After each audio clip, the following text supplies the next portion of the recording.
मिला है। ओ बाबा आपकी याद में हमें सब कुछ मिला है। पतझड़ हुई है दुख की, सुख ही सुख खिला है। पतझड़ हुई है दुख की, सुख ही। 20 फरवरी 2022 के महावाक्य है। मुरली के सार में बाबा ने कहा, मीठे बच्चे सदा इसी नशे में रहो कि ज्ञान सागर बाप ने ज्ञान देकर हमें स्वदर्शन चक्रधारी त्रिकालदर्शी बनाया है। हम हैं ब्रह्मा वंशी ब्राह्मण। पहला टाइटल बाबा ने नशे के रूप में बताया और वो है, मैं स्वदर्शन चक्रधारी आत्मा हूँ।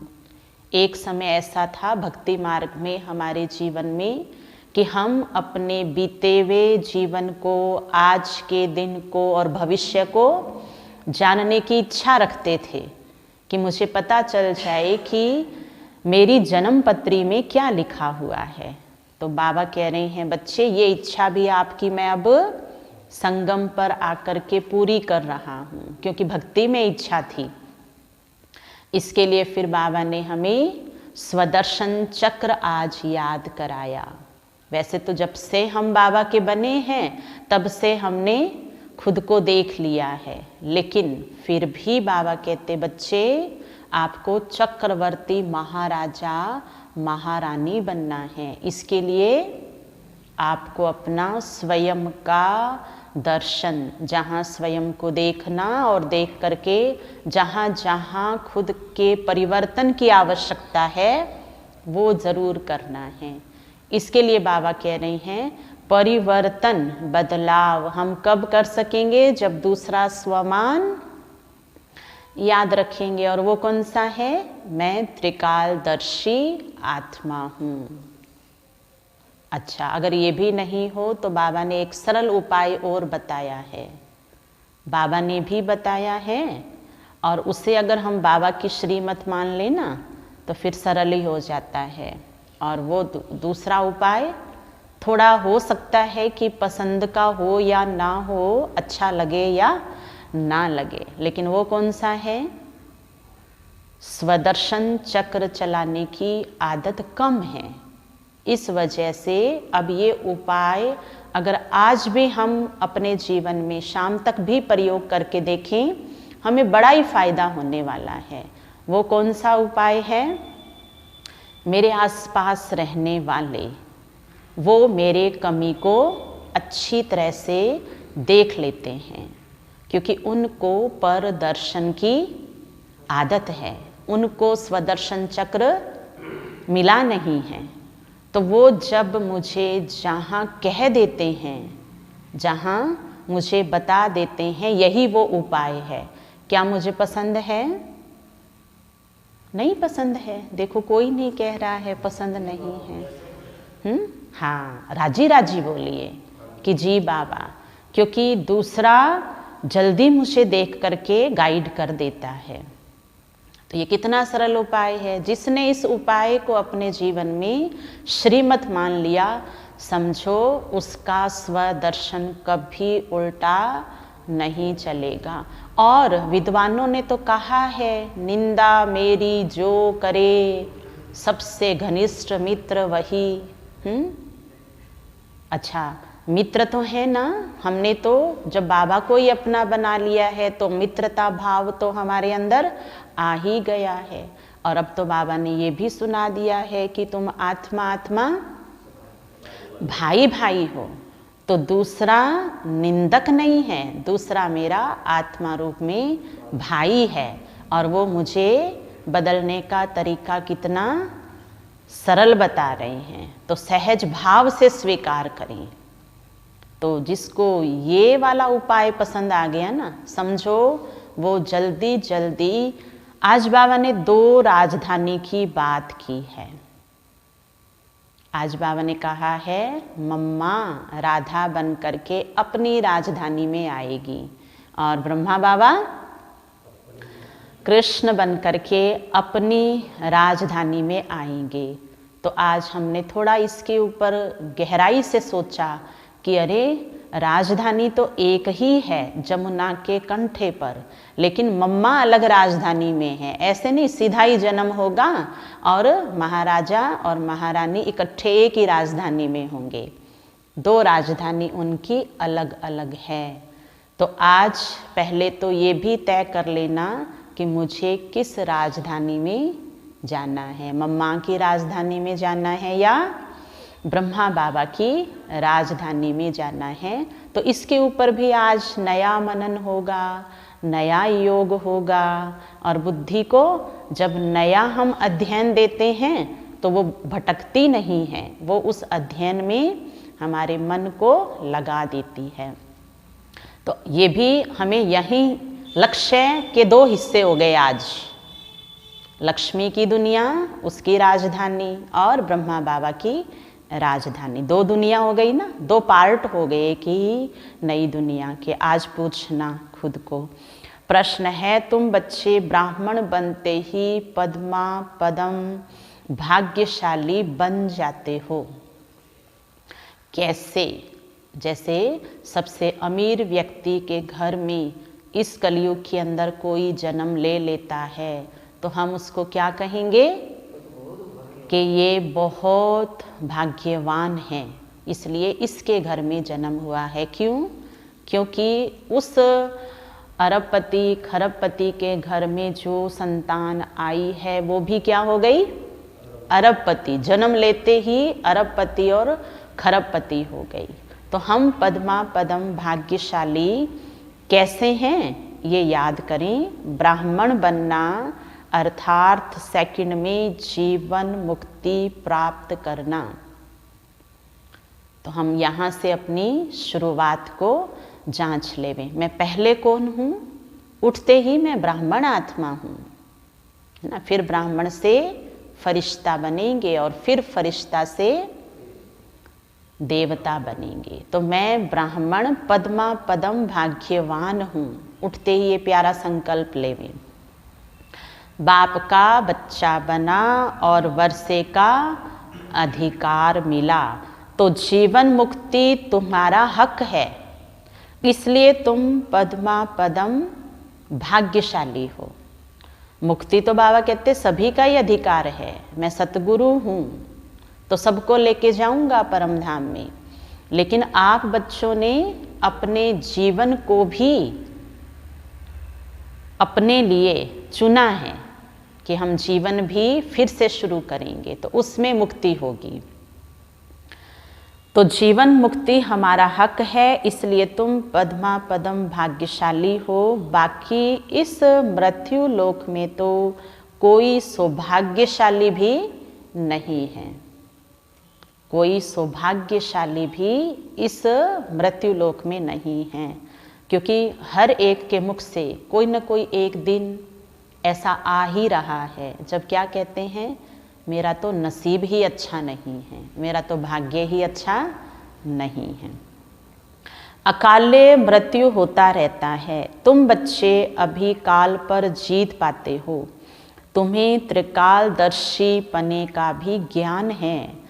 शिव बाबा 21 जन्मों के लिए तुम्हारी झोली भर रहे हैं। ओम शांति।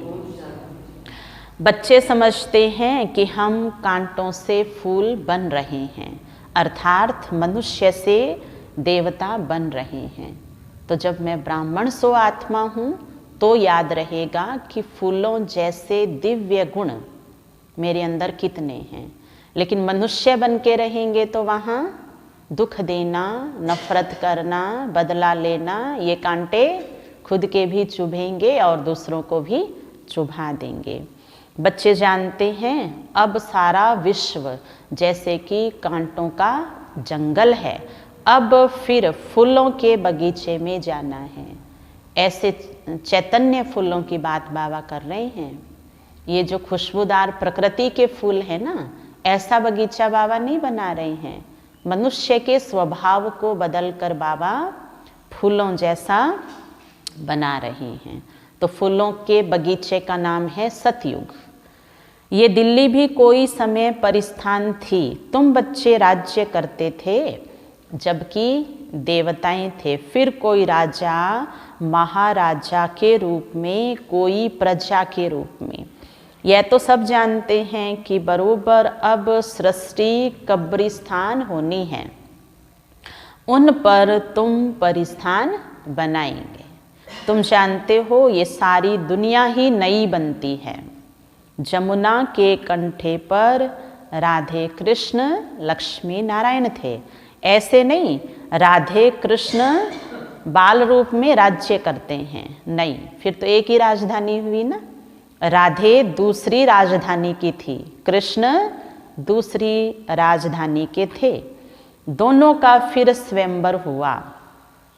स्वयंवर के बाद फिर यही लक्ष्मी नारायण बनते हैं। फिर इस परिस्थान में जमुना के कंठे पर राज्य करते हैं। यह गद्दी बहुत पुरानी है, आदि सनातन देवी देवताओं की गद्दी बनती आई है। परंतु इन बातों को सिर्फ तुम बच्चे ही जानते हो, तुम ही अपना परिस्थान बना रहे हो, राजधानी स्थापन कर रहे हो। कैसे? ये याद रहेगा तो फिर पुरुषार्थ भी चलेगा। योग बल से, है ना। देवी देवताओं की राजधानी लड़ाई से नहीं स्थापन हुई थी। तुम यहाँ सीखने आए हो राजयोग बल, जो 5000 वर्ष पहले सीखे थे। तो बाबा कह रहे हैं आप बच्चे मेरे सामने बैठे हैं तो आप विद्यार्थी हैं, क्योंकि सीखता कौन है? सीखता विद्यार्थी है, तो हम स्टूडेंट हैं। जब ये याद रहेगा तो कितना हो गया सीखना, कितना बाकी है ये बुद्धि में रहेगा। तुम कहेंगे हाँ बाबा, कल्प पहले भी आज के ही दिन इसी समय हम बाबा से पढ़ना सीखे थे और पढ़े अच्छे से और बन गए नवाब, है ना। बाबा गद्दियों की बात कर रहे हैं। बाबा कहते मूर्ख बुद्धि से आप अभी अच्छी बुद्धि वाले बन गए हैं। तो मूर्ख जो होता है वो तो गद्दी का मालिक नहीं होता है ना। हाँ, तो मैं बुद्धिवानों के बुद्धिवान बाबा से राजयोग सीख रहा हूँ। यहाँ सिर्फ बच्चे ही आते हैं, बच्चों के बिना बाप और कोई से बात कर ना सके। बाप कहते हैं मैं बच्चों को ही सिखलाता हूँ। तुमको कितना नशा होना चाहिए? कौन सा? धन का नशा नहीं, रूप रंग पद पोजीशन का नशा नहीं, अपनी विशेषताओं का उल्टे वाला नशा नहीं, लेकिन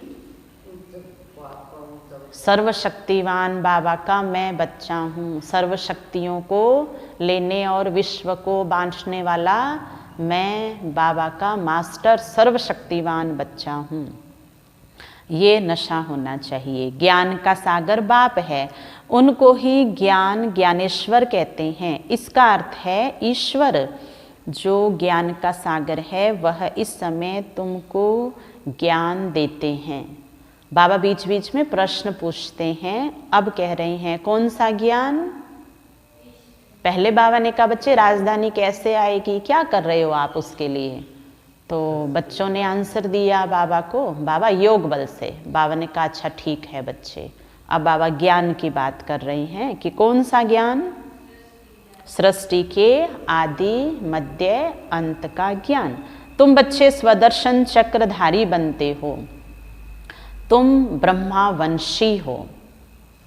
विष्णुवंशी जो राज्य करेंगे वह स्वदर्शन चक्रधारी त्रिकालदर्शी नहीं है। तुम ब्रह्मावंशी हो सो फिर देवता बनेंगे। पर देवता कौन सा बनेंगे ये याद रखना। जितना ब्राह्मण जैसा ब्राह्मण, नंबरवार ब्राह्मण तो आगे भी नंबरवार देवता। हम सो सूर्यवंशी थे, फिर चंद्रवंशी में गए, फिर वैश्यवंशी शूद्रवंशी बने। ये सारे भी घराने हैं। वैश्यवंशी में भी घराने हैं द्वापर में, और शूद्रवंशी में भी घराने हैं। कितने प्रकार के हैं, जितनी जातियां उतने कितने धर्म, कितने है ना विचार, उसमें भी फिर गोत्र अलग है, धर्म अलग है, जाति अलग है, क्या क्या बनाया हुआ है। आत्मा ने अपने कर्मों से सारे वंश बनाए हैं। अब फिर से हम ब्राह्मण वंशी बने हैं। तुम बरोबर जानते हो कि हम स्वदर्शन चक्रधारी हैं। सारे सृष्टि के आदि मध्य अंत का ज्ञान हमारे में है। और वर्तमान समय कौन सा ज्ञान बुद्धि में रहे तो चक्रवर्ती बन जाएंगे। अंत का ज्ञान है ना, आदि का ज्ञान नहीं है ना, अंत का ज्ञान कि ये अंतिम समय का अंत चल रहा है। इसमें मेरे अंदर आदि और मध्य के ज्ञान और योग की शक्ति से श्रेष्ठ संस्कार, शक्तिशाली संस्कार हैं, वही अंत में मुझे मजबूत बना करके रखेंगे। यह नॉलेज सभी धर्म वालों के लिए है। शिव बाबा सबको कहते हैं, इन ब्रह्मा को भी कहते हैं। इनकी आत्मा भी अब सुन रही है। तुम अब ब्राह्मण हो, हर एक मनुष्य मात्र शिव बाबा का बच्चा भी है तो ब्रह्मा बाबा का बच्चा भी है ना, माँ और बाप दोनों के ही बच्चे होते हैं। ब्रह्मा है ग्रेट ग्रेट ग्रैंड फादर जिस्मानी, और शिव बाबा है सबका रूहानी बाप। शिव बाबा को प्रजापिता नहीं कहेंगे। शिव बाबा आत्माओं का बाप है। बाप कहते हैं मैं भारतवासियों को राज्य भाग्य देता हूँ, हीरे जैसा सदा सुखी बनाता हूँ, 21 जन्मों के लिए वर्षा देता हूँ। फिर वह जब पूज्य से पुजारी बनते हैं तो मेरी गलानी करने लग पड़ते हैं। बाबा कहते हैं कितना ऊंचा मैं तुम्हारा बाप हूँ, मैं ही भारत को हेवन पैराडाइज बनाता हूँ, तुम फिर सर्वव्यापी कह गलानी करते हो। उलहना दे रहे हैं बाबा कि मैंने आप बच्चों के लिए कितना कितना किया, फिर भी मैंने सबको नहीं बताया, आप ही तो बताते थे भक्ति के अंदर, तेरी कृपा से सुख घनेरे। तो अब एक बात पे पक्के रहो ना, या तो कहो कि नहीं भगवान तो सब जगह है, हर एक वस्तु चीज पदार्थ में है, या फिर मुझे ये ना कहो कि भगवान दुख देता है, या फिर मुझे यही बोलो ना दुख हरता है और सुख करता है। तो ऐसी उलझी हुई बुद्धि जहाँ पर बाबा को क्या क्या बोल दिया। तो बाबा कहते बच्चे आप मुझ एक से श्रीमत लेकर के अपनी बुद्धि को पहले स्वच्छ बनाते हो, तब कहते हो बाबा तो हमारा सबसे ऊंचा, सबसे प्यारा, सबसे मीठा बाबा है। बाबा ने मेरे जीवन में कुछ भी मुझे दुख नहीं दिया है। बाबा किसी भी आत्मा को, प्रकृति को दुख नहीं देता है। 5000 वर्ष पहले भारत स्वर्ग था, कल की बात है। तुम ही राज्य करते थे, सोजरा था, आज अंधियारा है, परंतु समझते हैं यही स्वर्ग है। भारतवासी गाते हैं नई दुनिया में नया भारत राम राज्य हो, परंतु फिर इसको ही नया समझ रहे हैं। यह तो ड्रामा है। भारतवासी जानते हैं नई दुनिया में नया भारत राम राज्य होगा। इस समय माया का पिछाड़ी का पोंप है। अब रावण राज्य मुर्दाबाद और राम राज्य जिंदाबाद होना है। राम राज्य कोई राम सीता के राज्य को नहीं कहा जाता है ना, दशरथ के बेटा और जनक की दुलारी सीता है ना, उनके राज्य की चर्चा बाबा नहीं कर रहे हैं। बाबा तो खुद निराकार राम हैं, अपने बच्चों की दुनिया की बात कर रहे हैं कि जहाँ चाहे स्त्री है चाहे पुरुष है, दोनों स्वर्णिम राम राज्य में सुखी जीवन ना, श्रेष्ठ आनंद वाला जीवन व्यतीत करेंगे। सूर्यवंशी राज्य को ही राम राज्य कहा जाता है। तुम आए हो सूर्यवंशी राजा रानी बनने के लिए। यह राजयोग है। यह नॉलेज कोई ब्रह्मा या कृष्ण नहीं पढ़ाते, यह तो परमपिता परमात्मा ही पढ़ाते हैं। पतित पावन वह बाप है, सारे विश्व को हेवन बनाने वाला, सुख शांति देने वाला है। यह भारत पहले सुख धाम था, जहाँ डाल डाल पर सोने की चिड़िया करती थी बसेरा, ऐसा मेरा भारत सुख धाम था। आते तो सब शांति धाम से है। अहम आत्मा पहले शांति धाम में रहने वाली है। आत्मा सो परमात्मा नहीं है। यहाँ तक कि 1 घंटा भी आत्मा परमात्मा बन करके रह नहीं सकती है। वो कहानी सुनते हैं ना कि वो सेवक रोज मंदिर की पूजा करता था और साफ सफाई करता था। एक दिन कहता है, भगवान आपको क्या काम है, सारे काम तो मैं ही करता हूँ, अब मैं बनूंगा आज सारा दिन के लिए भगवान। तो 1 घंटे में ही इतना दुखी और परेशान हो गया, भक्तों की तरह तरह की रिक्वेस्ट डिमांड सुन सुन करके। और क्या कहता है, आओ प्रभु आपकी सीट आपको ही सजे, मुझे तो सजा मिले। तुरंत छोड़ दिया उसने सीट को।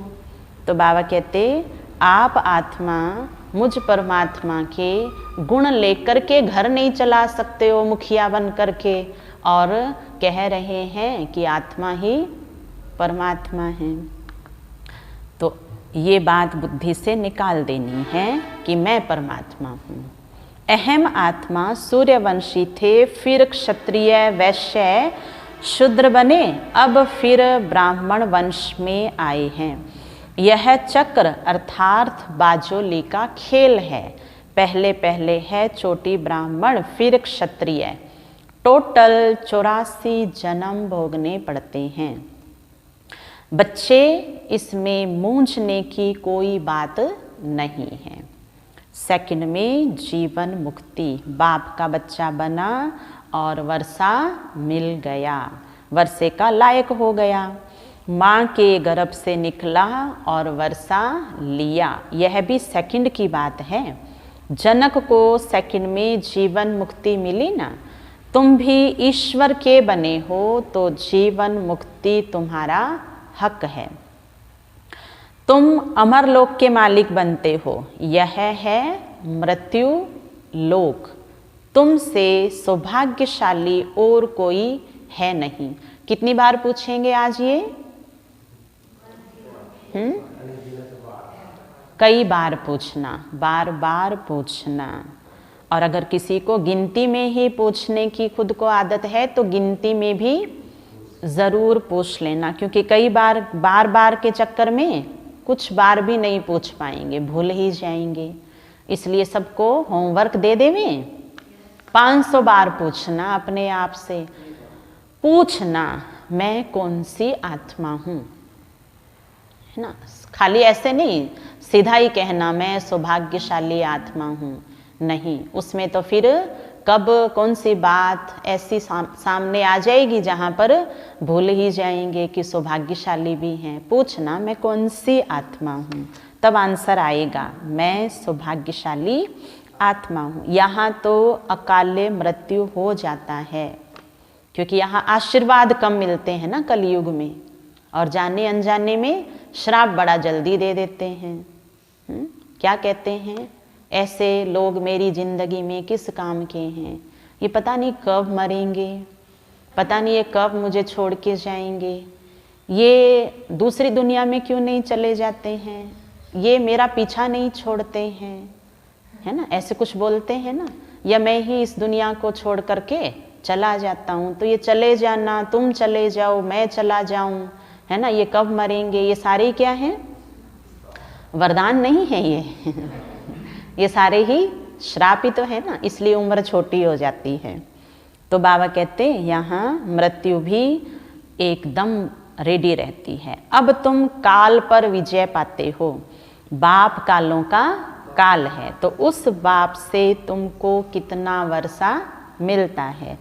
तुम्हें सभी धर्मों को भी जानना चाहिए, इसलिए यहाँ चित्र बनाए हैं।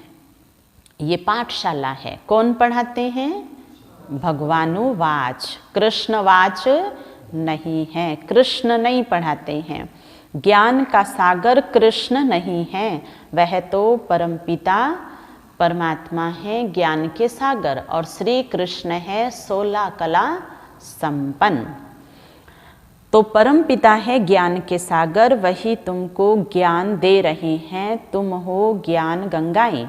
देवताओं में तो ये ज्ञान होता ही नहीं, तुम ब्राह्मणों में ही ये ज्ञान है। इसलिए इस दुनिया के अंदर, भारत में आज भी जब ज्ञान सुनाने की बात आएगी, कथा करने की बात आएगी, तो किसको बुलाएंगे? जाति के ब्राह्मण को बुलाएंगे ना, कि वो आएंगे और वो ये पूजा पाठ करेंगे। तो तुम ब्राह्मणों में ये ज्ञान है त्रिकालदर्शी पने का, तुम ही इस समय ये ज्ञान सीख कर वर्षा पाते हो, राजयोग सीख स्वर्ग के राजा रानी बनते हो। तो हम हैं मुख वंशावली ब्राह्मण, जाति के ब्राह्मण नहीं। हाँ, जाति का ब्राह्मण बच्चा बाबा का अगर डबल ब्राह्मण बन गया है तो वो आज अपने आप से पूछे, हम खुद से पूछें, गरुड़ पुराण में जो जो लिखा है वो किसके लिए लिखा है? मेरे लिए लिखा है। तो चेतना अपने आप आ जाएगी, है ना, योग अपने आप लग जाएगा, आलस सुस्ती अपने आप हट जाएगी ना। देखो, ये आज दूसरा तरीका है खुद को खुद से अच्छी तरह से जगाने का। एक तरीका शुरू में बताया था ना, निंदा मेरी जो करे, है ना, वो बाबा का सबसे अच्छा बच्चा मेरे लिए। और दूसरा, गरुड़ पुराण की सारी बातें मेरे लिए है। तो आंखें खुल जाएगी। फिर जो मम्मा ने कल कहा था ना कि बाबा सजा दिला करके ले जाता है, तो ये बात हमारे जीवन में नहीं रहेगी। राजयोग सीख स्वर्ग के राजा रानी बनते हो। तुम जानते हो हम बाबा द्वारा काल पर जीत पाएंगे। जो 70 वर्ष की उम्र में जानकी दादी जानने वाले थे, सबने कह दिया था कि इस तरह से जानकी दादी अब नहीं रुक पाएंगे, इनका नया जन्म होगा। 70 वर्ष की उम्र में ये घोषणा ही कर दी थी सभी ने। और दादी की उम्र कितनी हो गई? 104 वर्ष के दादी हो गई। कमाल है ना, राजयोग की कमाल है। तो उन्होंने इतने वर्ष तक फिर से अपना नया जीवन उसी पुराने तन में जिया और सबको जीना सिखा दिया। तो काल पर जीत ऐसे नहीं आगे जाके पाना है, हम अभी भी मृत्यु को हरा सकते हैं। अपनी स्वस्थ काया और स्वस्थ मन के साथ उम्र बढ़ा सकते हैं। तो तुम जानते हो हम बाबा द्वारा काल पर जीत पाएंगे, वहाँ तुमको साक्षात्कार होगा। तो ये पुराना शरीर छोड़ जाकर छोटा बच्चा बनेंगे, राजकुमार बनेंगे या राजकुमारी बनेंगे। सर्प का मिसाल, यह सब मिसाल तुम्हारे लिए ही है। यही भारत पहले शिवालय था, चैतन्य देवी देवताओं का राज्य था जिनके मंदिर बनाए हुए हैं।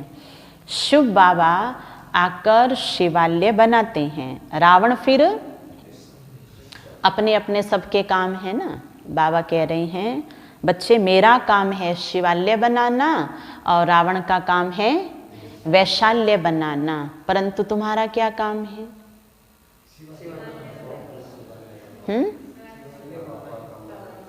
हम अपना काम तो भूल गए ना। रावण का याद है, बाबा का याद है, अपना काम क्या है? तन मन धन सब कुछ तेरा, तेरा तुझको अर्पण क्या लागे मेरा, है ना। मेरे इन सर्व खजानों से जो मैंने मेरा मेरा कह के अपना बना के रखा है, इसी के द्वारा मुझे मेरा स्वर्ग बनाना है। शिवालय बाबा बनाएंगे, वैशाल्य रावण ने बना दिया और मुझे स्वर्ग बनाना है। क्योंकि ये स्वर्ग शब्द जो है ये भारतवासियों से कभी भी छूटता नहीं है, सदा ही याद रहता है। आपका घर तो स्वर्ग जैसा है, ये संसार भारत तो स्वर्ग बनाएंगे, है ना। इनका मन भी कैसा होना चाहिए? स्वर्ग जैसा होना चाहिए। इनके घर में स्वर्ग जैसे सुख नहीं है, तो हम अपने कर्मों से अपना स्वर्ग बनाते हैं। तो हमें हमारा अपना काम याद रखना है। हमारा में भी कौन, मुझे क्या करना है ना, सारा दिन में मुझे मेरा स्वर्ग बनाना है। जब मेरा बनाएंगे तो वो बाबा का ही है, बड़े वाला स्वर्ग है, सब उसमें आ जाएंगे। बड़े बड़े विद्वान पंडित ये नहीं जानते कि रावण क्या चीज है। तुम जानते हो रावण का आधा कल्प राज्य चलता है। ऐसे कोई बुद्ध के रूप में वो लंबा चौड़ा नहीं है, लेकिन 2500 वर्ष तक उसने यहाँ राज्य किया है। उसका राज्य बड़ा है, इसलिए उसको बड़ा दिखाया है। दिल्ली पर पहले गॉड गॉडेस लक्ष्मी नारायण का राज्य था। कहते भी हैं क्राइस्ट से 3000 वर्ष पहले भारत स्वर्ग था, परंतु फिर भूल गए हैं। कोई मरता है तो कहते हैं कहाँ गया, स्वर्ग में गया। मुख मीठा कर देते हैं, है ना, मन मीठा तो होता नहीं है। जब भारत स्वर्ग था तो पुनर्जन्म भी स्वर्ग में होता था। अब भारत नरक है तो पुनर्जन्म भी नरक में लेते हैं, क्योंकि जाने वाले को ये भी तो कहते हैं ना कि चला जा, मैं आ रहा हूं तेरे पीछे पीछे, बदला लेना है। तो बदला कहाँ लेते हैं, स्वर्ग में नहीं लेते हैं, नरक में लेते हैं। या फिर कहेंगे तुम जा रहे हो क्या, मुझे छोड़ के मत जाओ, मैं भी आ रहा हूँ, है ना। तो ये भी दुख का भाव है, तो नरक में दुख होता है ना। तो पुनर्जन्म कहाँ हो रहा है सभी का, नरक में। बाबा कहते हैं बच्चे तुमको याद है ना, जैसे बाबा को सुनाते हैं ना, बाबा आपको याद ही नहीं रहता है, मैंने कब से एक रिक्वेस्ट की हुई है, प्रार्थना की हुई है, आपको इतना सा ही काम दिया था, देख लेना तेरे सेंटर पे नहीं आऊँगी, मधुबन नहीं आऊँगी, भोग नहीं लगवाऊँगी, सेवा में नहीं आऊँगी, है ना। ये हमें भी तो बताया है माताओं ने, कन्याओं ने, कि मेरा ये वाला काम नहीं किया ना तो लोग क्या कहेंगे, ओम शांति वालों के तो काम ही नहीं होते हैं, ये तो ओम शांति वाले हैं, इनके ऐसा कैसा हो गया, है ना, ऐसे बोलते हैं बाबा को। बाबा पूछ रहे हैं बच्चे तुमने जो मुझे कहा मैं याद रखूं, क्या मैंने तुम्हें कहा वो तुम्हें याद है। वहां तो तुरंत कहते हैं बाबा माया आ गई। तो अब बाबा भी कह रहे हैं बच्चे मैं कर ही रहा था तुम्हारा कार्य, इतने में बीच में कौन आ गई, हाँ, माया आ गई, है ना। तो बाबा भी यही बोलेगा। बाबा कहते हैं बच्चे तुमको याद है ना, कल्प कल्प में आकर तुमको स्वर्ग का मालिक बनाता हूँ। अब तुम पतित से पावन बन रहे हो, यह काम एक ही बाप का है। बच्चों की बुद्धि में है ऊंचे ते ऊंचा शिव बाबा, इस ब्रह्मा द्वारा बैठ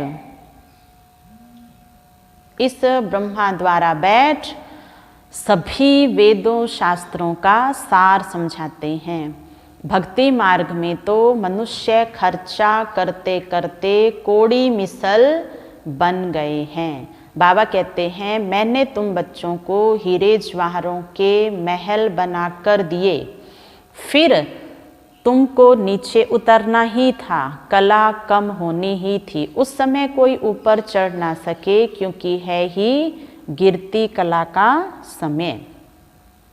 इस समय तुम सबसे ऊंच ईश्वरीय औलाद हो, फिर देवता क्षत्रिय बनना ही है। कितना भी कोई दान पुण्य करे, भक्ति मार्ग में खर्चा करते करते कला उतरनी ही है।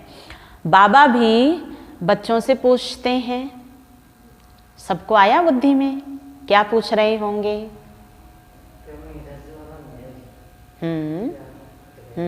कहाँ गए। यस, बाबा भी बच्चों से पूछते हैं मैंने तुमको इतना शाहूकार बनाया, तुमने सारा धन कहाँ किया। क्योंकि इस दुनिया में सबको क्या चाहिए, हर घड़ी हर पल दीवारों में भी चिनवाऊं, अंडरग्राउंड भी रखूं, जेब में भी रखूं, दुकान के लॉकर में भी रखूं, अलमारी में भी रखूं, रुमाल में भी रखूं, क्या रखूं? सेंटर जाऊं तो खाली हाथ ना जाऊं, क्या रखूं? धन रखूं। बाबा कहते बच्चे बुद्धि में क्या है? ज्ञान धन है। जिसके बुद्धि में ज्ञान धन होगा उसके हर जगह पर धन ही धन होगा। तो बाबा कहते हैं चलो तुमने कहाँ लगाया ये मुझे पता तो है, अब ज्ञान धन से बुद्धि भर के रखो, सब जगह तुम्हें धन मिल जाएगा। तो देखो बच्चे अगर बाबा से मांगते हैं तो बाबा भी पहले वाला हिसाब पूछते हैं, क्योंकि इतना कम बाबा ने नहीं दिया था जो आज हम कहें बाबा कम पड़ गया। क्योंकि भाग्य विधाता ने इतना कमजोर भाग्य हमारा नहीं लिखा था। तो बाबा को आज बताना लिख के बाबा कहते हैं आमदनी और चाल दोनों बताओ कि कैसी है।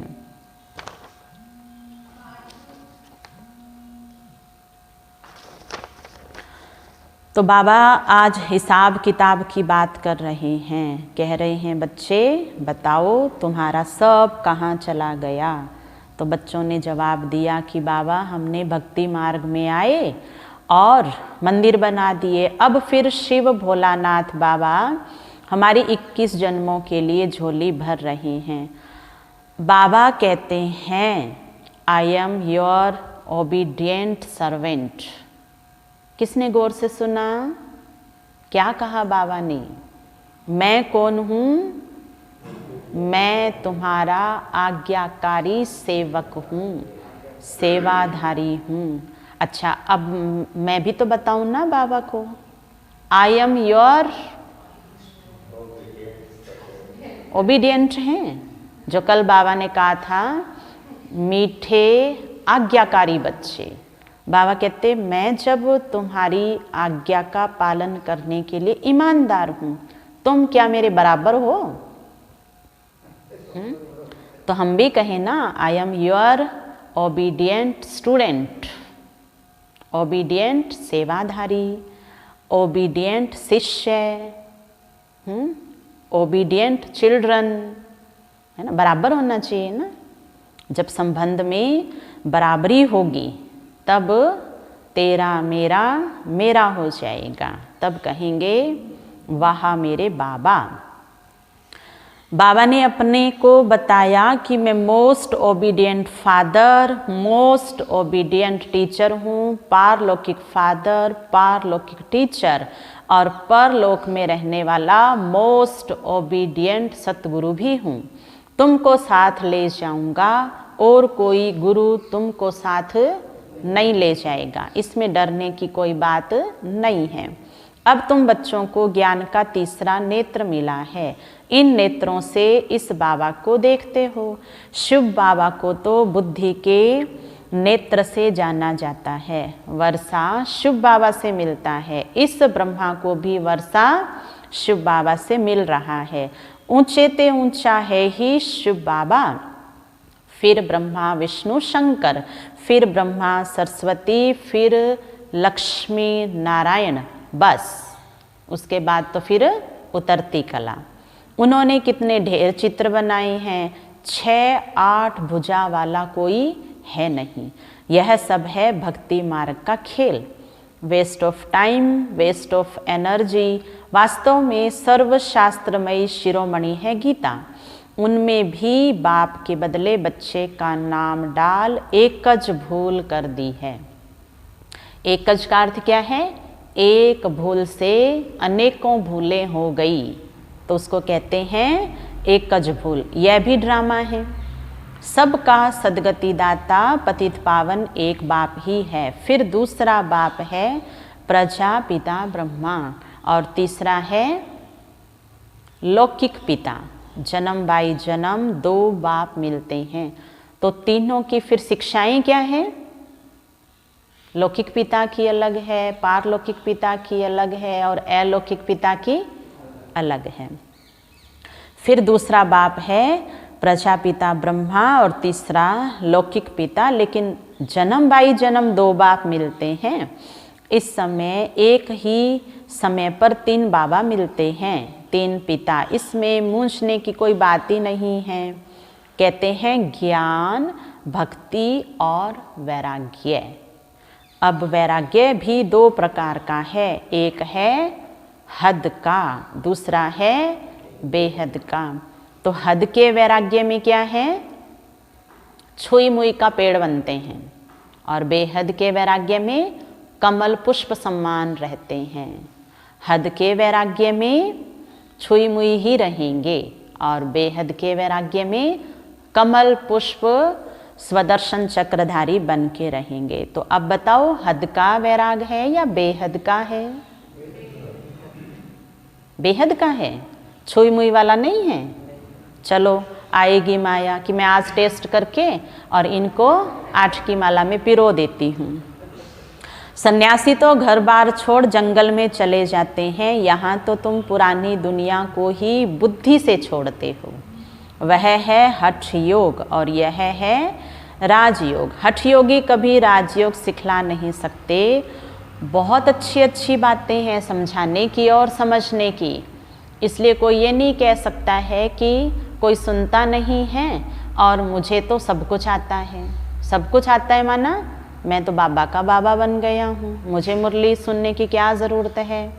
और सब कोई सुनता नहीं है माना पता ही नहीं है कितनी अच्छी बातें आज बाबा ने सुनाई थी, उस पर गौर नहीं किया, तो कहेंगे किसी को ज्ञान समझ में नहीं आता है तो मैंने सुनाना बंद कर दिया। पर बाबा क्या कहते हैं, खुद को समझ में नहीं आया ना तो सुनाना भी छोड़ दिया है।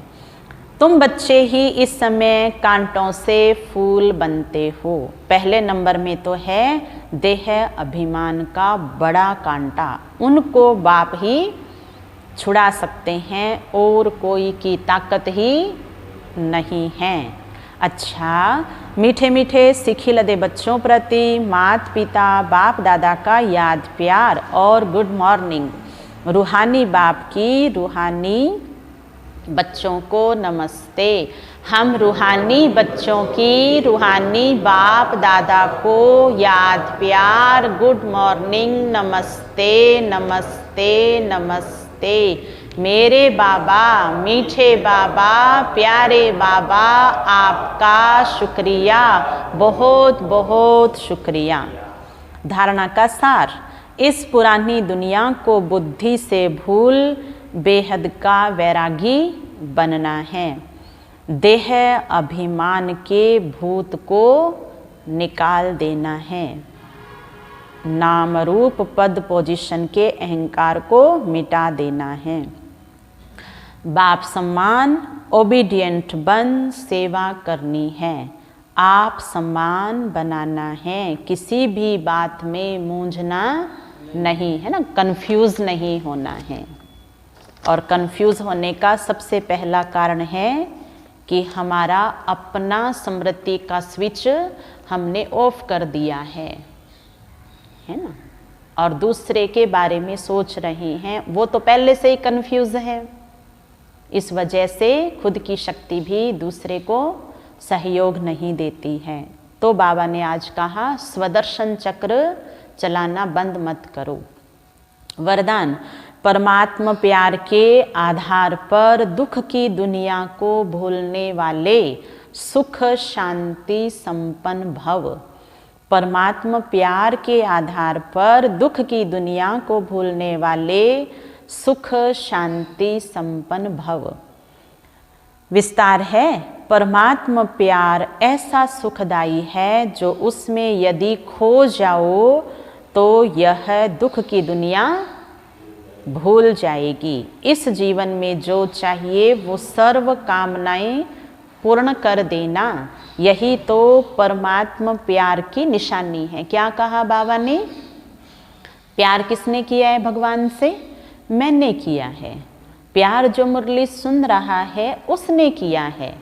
तो जिसने परमात्मा को अपना जीवन बनाया है, जिसने परमात्मा को अपना प्यार बताया है, तो वो परमात्मा ये कह रहा है किसकी इच्छा पूरी करूँगा? ये नहीं भूलना। जब मैंने प्यार किया है तो उसकी शक्ति किसको मिलेगी? तो मुझे मिलेगी ना। प्यार क्यों किया जाता है? कि मुझे मिले। तो बाबा कह रहे हैं बच्चे, आपके जीवन में जो आपकी सर्व कामनाएं है ना, आपकी अपनी, मैं वो पूरी करूंगा। और बस मुरली पूरी हुई, योग में बैठे और मेरे प्यार की जो प्राप्ति है किसको हो जाए? इसको इसको इसको इसको हो जाए। ये नहीं हो सकता है कि बाबा इनके जीवन को बदल दो, इनका ये वाला काम कर दो, इनका वो वाला काम कर दो। बाबा कहते उन्होंने मेरे से प्यार किया कहाँ है? प्यार में प्राप्ति होती है ना। इसलिए बाबा कह रहे हैं मैं आपकी सर्व मनोकामनाएं पूरी करता हूँ। तो आज से ऐसा प्यार बाबा से बनाए रखें जहाँ पर मेरे द्वारा फिर सर्व का होगा। बाबा सुख शांति क्या देता, लेकिन उसका भंडार बना देता है। और वो भंडार कितने जन्म खाएंगे? 21 जन्म तक। जैसे बाप सुख का सागर है, नदी तालाब नहीं है जो छोटे छोटे है ना बर्तन लेकर के आए कि भाई नदी तो उतना ही देगी। ऐसे बच्चों को भी सुख के भंडार का मालिक बना देता है। इसलिए मांगने की आवश्यकता नहीं है। सिर्फ मिले हुए खजाने को विधि पूर्वक समय प्रति समय कार्य में लगाओ, है ना। लगाने की विधि सही होगी तो सिद्धि अपने आप ही महसूस होगी। इसका खुलासा बाबा ने आने वाली संडे की मुरली में किया है। जहाँ कोई भी व्यर्थ चल रहा है वो सब समाप्त हो जाएगा अगर उस विधि से अपना पुरुषार्थ हम ठीक कर लेंगे तब।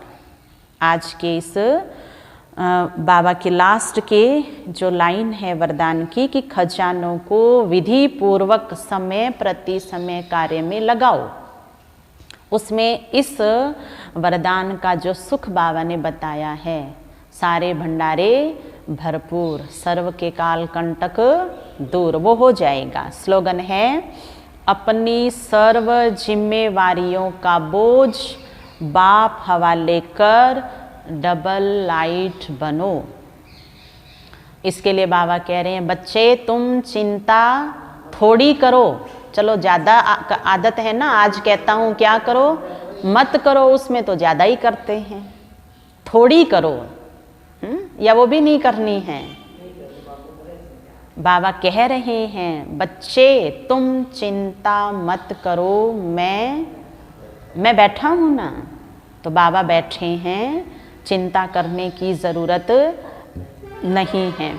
फिर भी मन में बोझ है, फिर भी चिंता है, उसका कारण क्या है?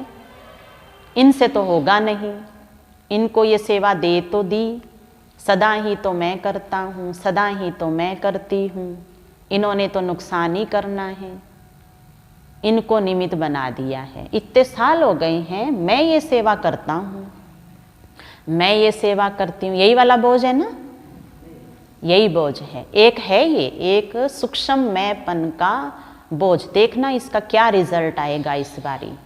ये अभी अभी तो आए हैं, नए नए तो आए हैं और इनको दे दिया और मेरे से छीन लिया।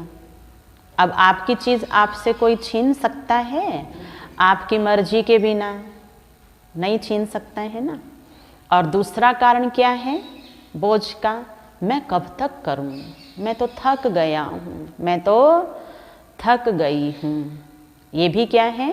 जिम्मेवारी को निभाने में बोझ है। बाबा कह रहे हैं बच्चे इन दोनों से मुक्त हो जाओ। और क्या संकल्प लो? करनहार भी बाबा है और करावनहार भी बाबा है। मेरे से कराने वाला बाबा और करने वाला भी बाबा है। मनसा सेवा, वाचा सेवा, कर्मणा सेवा, जो भी जिम्मेवारी के रूप में मुझे मिली है बाबा मेरे से करा रहा है। तो बाबा तो सबसे ही करा रहा है, फिर बाबा कहते बच्चे मेरी याद में करो और उसका रिजल्ट मैं देख लूँगा। बाबा ने तो ये भी कहा है कि अकल्याण में भी कल्याण समाया हुआ है। तो आज दिन भर सर्व जिम्मेवारियाँ बाबा को देख के और डबल लाइट बन जाना है। अच्छा, ओम शांति, ओम शांति।